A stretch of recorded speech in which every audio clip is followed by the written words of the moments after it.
Good morning everyone, welcome back to my YouTube channel. तो आज की क्लास में हम इनफॉर्मल फैलेसी के थर्ड पार्ट को करेंगे और सेकंड पार्ट में हमने किया था फैलेसी ऑफ डिफेक्टिव इंडक्शन। तो सबसे पहले इसका रिवीजन और फिर हम करेंगे फैलेसी ऑफ रिलीवेंस के 5 या 4 जितने भी पार्ट होंगे उनको कंप्लीट, और लास्ट में हम उनसे रिलेटेड क्वेश्चंस को भी देखेंगे। तो आज 10 से 12 क्वेश्चन भी होने वाले हैं जो हमें रिवाइज करवाएंगे। तो हमने देखा था कि फैलेसी ऑफ डिफेक्टिव इंडक्शन में क्या होता है। तो प्रीमाइज रिलीवेंट हो भी सकता है और नहीं भी, लेकिन ये कंक्लूजन को वीक सपोर्ट करेगा। तो पहली इसमें थी the argument from ignorance. Ignorance का मतलब क्या है? अगर कोई व्यक्ति तर्क देता है, अगर उस तर्क की सत्यता को सिद्ध ना कर पाया तो उसे असत्य ही मान लिया जाएगा। जैसे भगवान होते हैं, किसी ने कहा भगवान नहीं होते, अगर उसने प्रूव नहीं किया कि भगवान नहीं होते तो उसको मानना पड़ेगा कि भगवान होते हैं। और इसमें कीवर्ड होता है नो वन और एविडेंस होता है। नेक्स्ट थी the appeal to inappropriate authority. Inappropriate authority या unqualified authority, improper authority, appeal to legitimate or anonymous, इन सभी का एक ही मतलब है और इसे ही आर्गुमेंट एड वेरेकुंडियम कहते हैं। और इसमें क्या होता है? तो इसमें एनोनिमस में होता है अफवाह फैलाना और अपील टू लेजिटिमेट डेस्टिन उसके यहाँ पर देने की बात कही जाती है। और अपील टू अनक्वालिफाइड अथॉरिटी, जो व्यक्ति क्वालिफाई नहीं होता वह उस चीज़ का ज्ञान देता है। या जैसे एडवर्टाइजमेंट में होता है कि विभिन्न एक्ट्रेस और एक्टर किसी भी प्रोडक्ट को एडवर्टाइज करते हैं लेकिन वो खुद इस्तेमाल नहीं करते, लेकिन दूसरों को ऐसा करने की सलाह देते हैं। तो ये थी appeal to unqualified authority. Hasty generalisation, ये क्या था? इसमें देखा था हमने कि विपरीत दुर्घटनाओं का भ्रम होता है और जल्दबाजी में हम किसी व्यक्ति के बारे में या वस्तु के बारे में जल्दबाजी में निर्णय ले लेते हैं, तो उसे कहते हैं हैस्टी जनरलाइजेशन। जैसे किसी देश के राष्ट्रपति का पहला ही भाषण सुना और हमने यह मान लिया कि उसका भाषण वो बेकार वक्ता है या अच्छा वक्ता है, और इसे ही कंपोजिशन भी कहा जाता है। फॉल्स कोज का मतलब होता है मिथ्या कारण या क्वेश्चनेबल कोज। आर्गुमेंट नॉन कोजा प्रो कोजा लैटिन नाम है। काल्पनिक घटना से हम प्रीमाइज और कंक्लूजन में लिंक स्थापित करते हैं, जैसे बिल्ली ने रास्ता काटा और एक्सीडेंट हो गया। फिर हमने देखा था स्लिपरी स्लोप फैलेसी। इसको कहा जाता है कैमल्स नोज।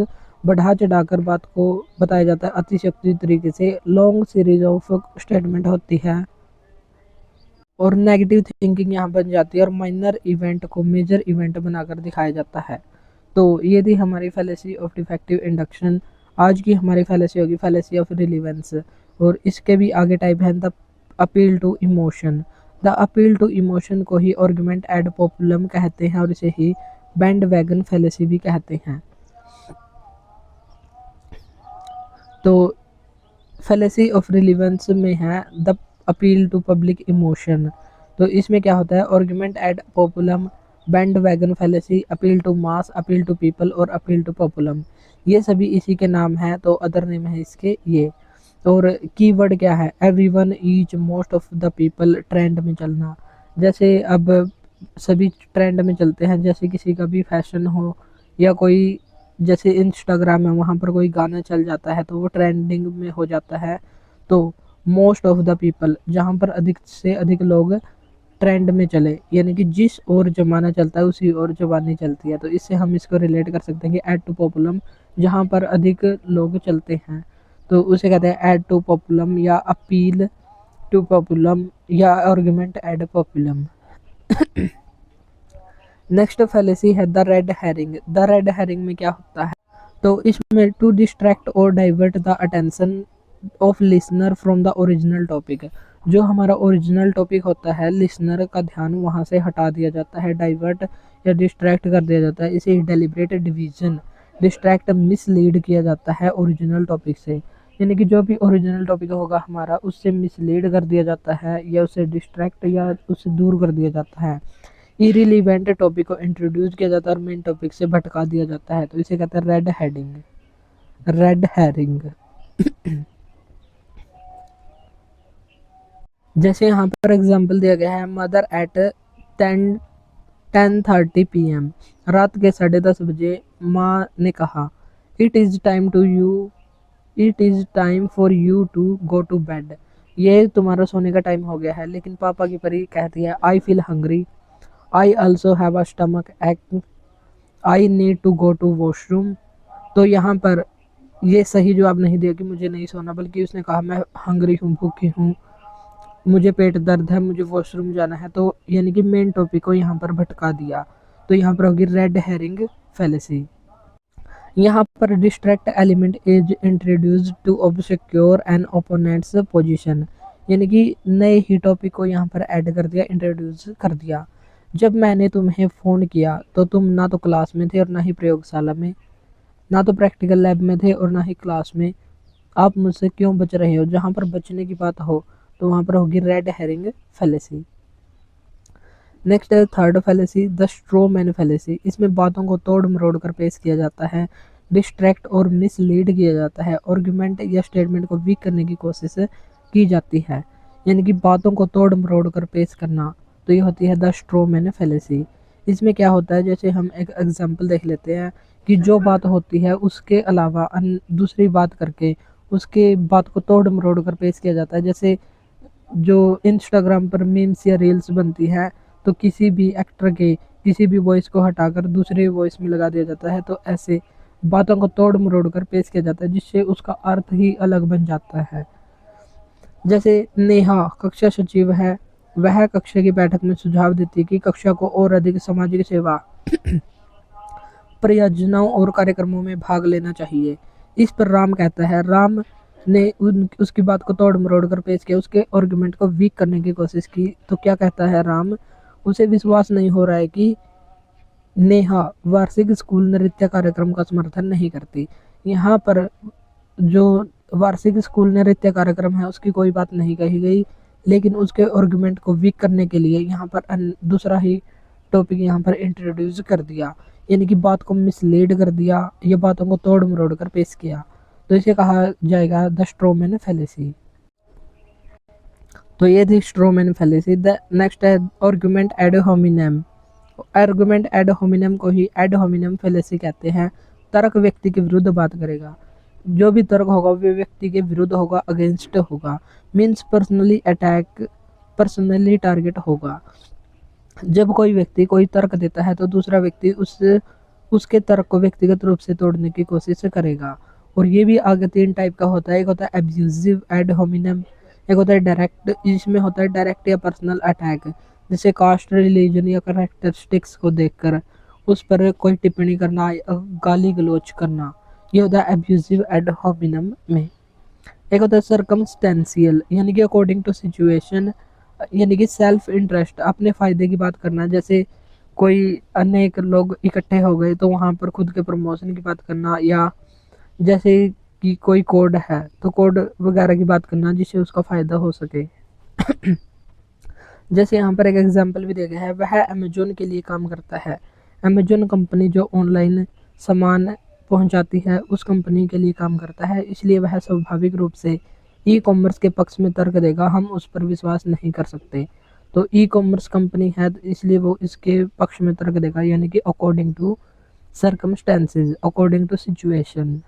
और यहाँ पर एब्यूसिव का एग्जाम्पल क्या है, चूंकि वह वामपंथी या लेफ्टिस्ट है इसलिए वह नीति का समर्थन नहीं करेगा, भले ही वह लोगों के लिए फ़ायदेमंद हो। तो ये हो जाएगी एब्यूसिव एड होमिनम, और ऊपर वाले थी सर्कमस्टेंसेज। नेक्स्ट है क्यू एड होमिनम, इसमें यू टू की बात होती है, यू टू और कहना कुछ और करना कुछ, यानी कि हमें भेदभाव नहीं करना चाहिए, ऐसी बात वो कहेगा लेकिन खुद ही भेदभाव करेगा। तो कहना कुछ होता है और करना कुछ, इसी फैलेसी को कहते हैं क्यू एड होमिनम। तो यहाँ पर हमने देखी एब्यूजिव, गाली गलौज करने वाली, एक सर्कमस्टेंसेज, खुद का सेल्फ इंटरेस्ट देखने वाली, एक होता है क्यू और एड होमिनम, यानी कि यू टू कुछ कहना और कहना कुछ और करना कुछ है।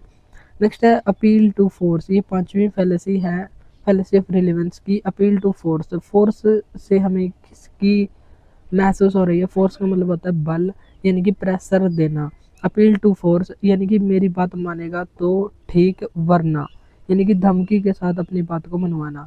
तो इसको लैटिन वर्ड में कहते हैं आर्गुमेंट एड बैकुलम, और बैकुलम का मतलब ही होता है थ्रेट, थ्रेट यानी कि धमकी, अगर मेरी बात मानेगा तो ठीक, वरना क्या होगा? तो वरना उसकी पिटाई भी हो सकती है या उसको ज़बरदस्ती मनवाया जाएगा। तो यहाँ पर फिजिकल फोर्स या थ्रेट यानी कि शारीरिक बल और धमकी के द्वारा बात को मनवाया जाता है। जैसे किसी ने कोई सुझाव रखा और आपने उसको नहीं माना, तो फोर्सफुली आपसे मनवाया जाएगा। इसे ही कहा जाएगा अपील टू फोर्स या आर्गुमेंट एड वैक्यूलम। जैसे यहाँ पर कोई चोर आ गया और उसने कहा गिव मी योर वॉलेट और else look at the knife in my hand. चुपचाप मुझे अपना वॉलेट दो, वरना ये मेरे हाथ वाला चाकू देखो। यानी कि धमकी देकर उसका वॉलेट लेने की कोशिश यहाँ पर की गई है। इसलिए यहाँ पर क्या होगा? यहाँ पर होगा अपील टू फोर्स वाली फैलेसी, यानी कि ज़बरदस्ती मनवाया जा रहा है। नेक्स्ट है मिसिंग द पॉइंट और इररिलेवेंट कंक्लूजन, यानी कि कहना क्या चाहते हैं यही स्पष्ट नहीं हो पाता। इग्नोरेशियो इलेंची इसी को कहते हैं, यानी कि मुद्दे की बात को न समझना और अप्रासंगिक निष्कर्ष निकालना। यानी कि व्यक्ति जो कुछ भी साबित करना चाहते हैं उसे साबित करने के बजाय कुछ और ही साबित कर देते हैं। यानी कि मेन बात को साबित नहीं कर पाते बल्कि कुछ और ही वहाँ पर साबित हो जाता है गलती से। और साबित किए जाने वाले निष्कर्ष को अनदेखा करना और इसके बजाय गलत निष्कर्ष को यहाँ पर साबित कर दिया जाता है। और इसी के इक्वल एक और है non sequitur is similar fallacy. इसी के सिमिलर है which the conclusion does not simply follow from the premises, यानी कि जो कंक्लूजन होता है वो प्रीमाइज से फॉलो नहीं होता। तो इस फैलेसी का नाम क्या हो जाएगा? एक फैलेसी है missing the point, point he miss हो गया। और इररिलेवेंट कंक्लूजन, यानी कि प्रीमाइज को फॉलो न करने वाला कंक्लूजन क्रिएट यहाँ पर हो जाता है। मुद्दे की बात यहाँ पर समझी नहीं आती। और इसी प्रकार एक होता है नॉन सिक्वीटर, इसी तरह की सिमिलर है फैलेसी है जो does not follow from the premises. Abraham Lincoln ने कहा था 1854 में एक भाषण में कि कभी कभी यह एक अच्छी तरह से पॉलिश किए गए भ्रम से दुगना खतरनाक होता है। तो इस फैलेसी के बारे में कहा था कि कभी कभी यह पॉलिश किए गए भ्रम से दुगना खतरनाक हो सकता है। और कल को हम करेंगे फैलेसी ऑफ प्रीजम्पशन। और फैलेसी ऑफ प्रीजम्पशन करने से पहले हम जितने भी हमने अब तक 3 फॉर्मल फैलेसी कर ली, तो 3 फॉर्मल फैलेसी और जो फॉर्मल फैलेसी हमने 6 की थी, तो 6 फॉर्मल फैलेसी और 3 पार्ट हमने इनफॉर्मल फैलेसी की हैं। Fallacy of ambiguity, fallacy of defective induction और एक आज की फैलेसी ऑफ रिलेवेंस। तो इन सभी को रिवाइज करके फिर हम करेंगे फैलेसी ऑफ प्रिजम्पशन को। और अब हम करेंगे फैलेसी ऑफ रिलेवेंस से रिलेटेड इंपॉर्टेंट क्वेश्चन। आज होंगे हमारे 12-13 क्वेश्चन, जिसमें से 2 या 3 क्वेश्चंस के आंसर आपको कमेंट बॉक्स में भी देने होंगे।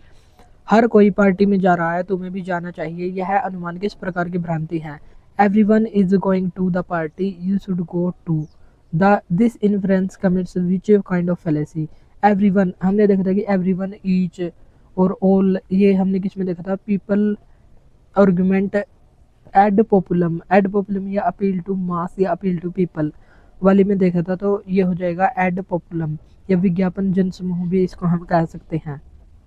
जहाँ पर इस बात का पता चले कि बहुत से लोग काम कर रहे हैं तो हमें भी करना चाहिए, तो ऐसी बात जहाँ पर आए तो वहाँ पर होगा एड पॉपुलम फैलेसी। नेक्स्ट है everyone believes that there is a soul, therefore you should also believe it. This inference commits the society fallacy.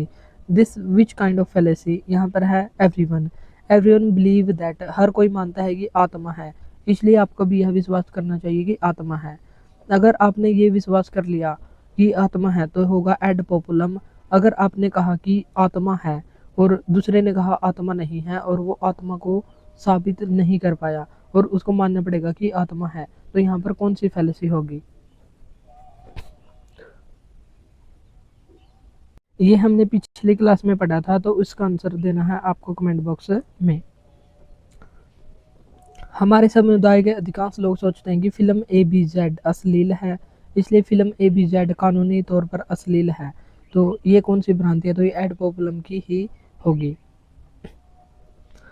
Next fallacy है बेशक आप गोल्डन पियर ब्रांड का फ़ोन खरीदना चाहते हैं। गोल्डन पियर फ़ोन किसी के हाथ में अच्छे लगते हैं, आजकल सभी बॉलीवुड सितारे उन्हें लेकर साथ चल रहे हैं। तो ये कैसी फैलेसी है? तो यहाँ पर फैलेसी होगी एड पॉपुलम या अपील टू पीपल या आर्गुमेंट एड पॉपुलम, यही यहाँ पर होगी। नेक्स्ट है which of the following is defined as a type of irrelevant conclusion? Irrelevant conclusion fallacy in which a distracting element is introduced to obscure the opponent's position. Opponents की position को obscure कहाँ पर किया जाता है? तो ये कहाँ inappropriate authority, तो ये इसका पार्ट ही नहीं है। अपील टू इमोशन भी ad hominem, ad hominem या रेड हेरिंग, तो रेड हेरिंग में ये होता है, एड होमिनम में तो व्यक्ति के विरुद्ध तर्क होता है। तो रेड हेरिंग में ऑब्सक्योर ओपोनेंट्स पोजीशन को दिखाया जाता है। नेक्स्ट है which of the following is defined as a type of irrelevant conclusion. Irrelevant conclusion किसमें होगा? रेड हेरिंग में ये होगा। A fallacy in which an opponent's position is depicted as being more extreme or unreasonable than is justified what was actually asserted is the fallacy of। तो ये कैसी fallacy? तो इसमें जिसमें किसी विरोधी की स्थिति को वास्तव में जो कहा गया है उससे अधिक चरम या अनुचित रूप से दर्शाया जाता है। तो इसमें कौन सी fallacy होगी ये बताना आपको कमेंट बॉक्स में। ए तो बिल्कुल भी नहीं होगी, और पॉपुलेंस, तो इन तीनों में से कौन सी होगी ये बताना आपको कमेंट बॉक्स में। नेक्स्ट है स्ट्रोमैन। स्ट्रोमैन क्या है? रेड हेरिंग, इक्विवोकेशन और एक बैगिंग द क्वेश्चन। ये हमने अभी तक नहीं पढ़ी और स्ट्रोमैन भी अभी तक हमने नहीं पढ़ी। तो इक्विवोकेशन हमने पढ़ी थी कि इक्विवोकेशन में क्या होता है? इक्विवोकेशन में होता है कि दो शब्द होंगे और दोनों जगह उनका अलग अलग अर्थ होगा। जब कोई तर्क करता है अप्रासंगिक मुद्दा उठाकर स्रोतों को भटकाने की कोशिश करता है, दावा करता है, ये मुद्दा उलझ जाता है, तो यहाँ पर इक्विवोकेशन की कोई बात नहीं है। और जब कोई तर्क करता उसी बात को आधार के रूप में लेता है या मान लेता है निष्कर्ष साबित, ये भी नहीं है। मुख्य शब्द का प्रयोग दो या दो से अधिक अर्थों में किया जाता है। जो मेन वर्ड होता है यहाँ पर दो शब्दों में किया जाता है, तो सी का हो जाएगा 4। सी का 4 कहाँ पर है? तो इन तीनों में है सी का 4, तो ये हमारा इन तीनों में से आंसर होगा, ए वाला नहीं होगा। फिर हम देखेंगे स्ट्रोमैन। स्ट्रोमैन क्या होता है? दावे को तोड़ मरोड़ कर पेश करना या हमला करना, या ताकि हमला करना आसान हो जाए तो दावा करना, या बात को तोड़ मरोड़ कर पेश करना ताकि जो सामने वाला है वो थोड़ा वीक हो जाए, उसका पॉइंट वीक हो जाए। तो ए का पार्ट हो जाएगा 3 और ए का 3 इसी में है डी ऑप्शन, तो डी ऑप्शन हमारा राइट आंसर हो जाएगा। और बी का 1 हो जाएगा कि यहाँ पर अप्रासंगिक मुद्दे को उठाकर श्रोताओं को भटकाने की कोशिश की जाती है रेड हेरिंग में। और bagging the question, bagging the question है 2 पार्ट, यानी कि जब कोई तर्क करता उसी बात को आधार के रूप में मान ले जिसे वह निष्कर्ष के रूप में साबित कर रहा है, यानी कि आधार को ही निष्कर्ष मान ले, या जो निष्कर्ष वो साबित करना चाहता है उसे ही आधार मान ले, तो वहाँ पर फैलेसी होगी बैगिंग द क्वेश्चन। निम्न में से की गई भ्रांति को पहचाने। मेरे तो प्रतिद्वंदी ने अपने करों में धोखाधड़ी की, उसने एक अवैध प्रवासी को नानी के रूप में काम पर रखा, कर सुधारों पर उनके विचारों पर बिल्कुल भरोसा नहीं किया जा सकता। जहाँ पर भरोसे की बात ना हो, जहाँ पर भरोसा ना किया जा सके, तो वहाँ पर कौन सी होगी? यहाँ पर होगी एड होमिनम फैलेसी। नेक्स्ट है किस कथन में तार्किक भ्रांति का उदाहरण दिया गया है? कोई भी फ्राइडियन मनोविश्लेषण की आलोचना नहीं कर सकता, यहाँ तक कि जो स्वयं आलोचना करता है उसका मनोविश्लेषण न किया गया हो। Which logical fallacy is exemplified in the following statement? No one can criticize the Freudian psychologist unless that one who criticizes himself has been psychoanalyst। तो यहाँ पर कौन सी फैलेसी होगी? इसका आंसर भी बताना आपको कमेंट बॉक्स में।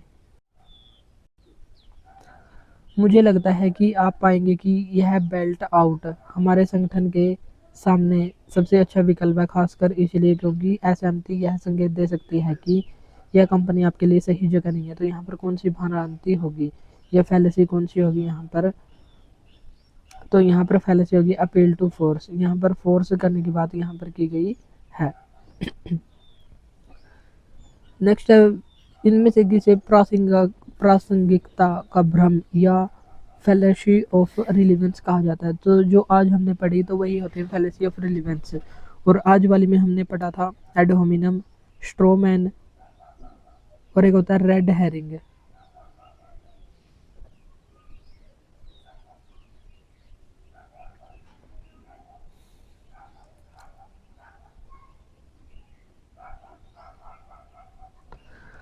और ये तीनों ही होती हैं फैलेसी ऑफ रिलीवेंस, यानी कि ऑप्शन नंबर सी हमारा राइट आंसर यहाँ पर हो जाएगा। फॉल्स कोज ये हमने डिफेक्टिव इंडक्शन में पढ़ा था।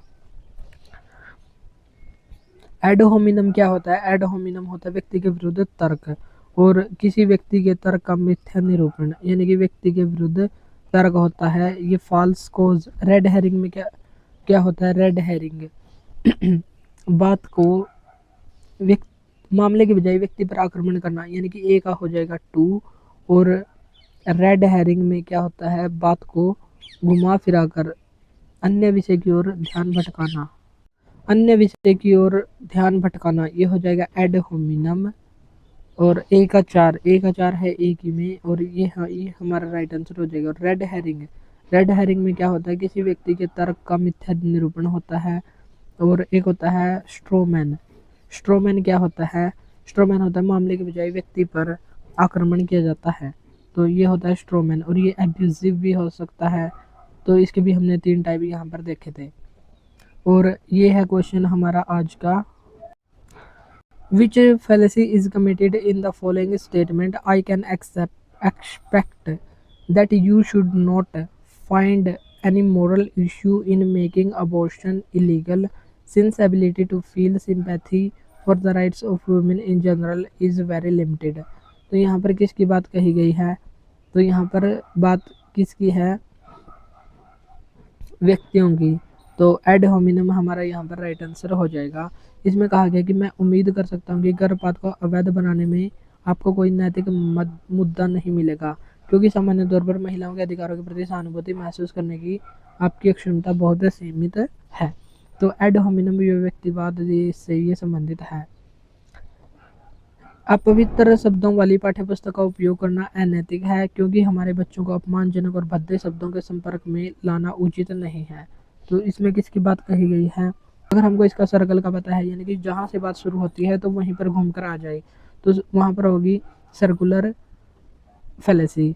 हैस्टी जनरलाइजेशन, यानी कि फास्ट निर्णय लेना जल्दबाजी में, वो गलत भी हो सकता है। डिवीजन में होता है डिवीजन, डिवीजन का मतलब होता है डिवाइड करना होल से पार्ट की ओर जाने पर, यानी कि अगर होल ट्रू है, यानी कि अगर सभी ट्रू हैं, मान लीजिए एक टीम है, अगर टीम में बढ़िया है तो जरूरी नहीं उसका प्रत्येक खिलाड़ी बढ़िया हो, वो घटिया भी हो सकता है, यानी कि जरूरी नहीं कि सभी अच्छा खेलें, कुछ खिलाड़ी ऐसे भी हो सकते हैं जो अच्छा ना खेलें। तो यहाँ पर फैलेसी ऑफ डिवीजन होती है। यहाँ पर है आर्गुमेंट इन सर्कल, तो आर्गुमेंट इन सर्कल यहाँ पर होगा। तो एक और क्वेश्चन हम करेंगे यहाँ पर, विच और following is not a fallacy of relevance. Fallacy of relevance इनमें से कौन सी नहीं है? तो फैलेसी ऑफ नोट कहा है यहाँ पर, मोटिवेट वाली हमने नहीं पढ़ी, और मोटिव का मतलब होता है मकसद पर हमला, तो ये यहाँ पर है। और फॉल्स अल्टरनेटिव ये हमने यहाँ पर नहीं पढ़ी, तो ये यहाँ पर हो जाएगी। Tu quoque look who's talking ये हमने देखा था। ऑप्शन नंबर 4 हमारा राइट आंसर यहाँ पर होगा। टाइप्स ऑफ इनफॉर्मल फैलेसी, और यहाँ पर है रीजन, जैसे यहाँ पर है फैलेसी ऑफ कंपोजिशन,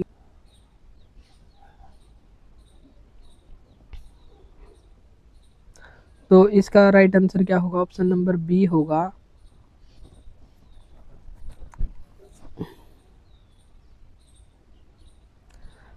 आज के लिए इतना ही, मिलते हैं नेक्स्ट वीडियो में। Thank you.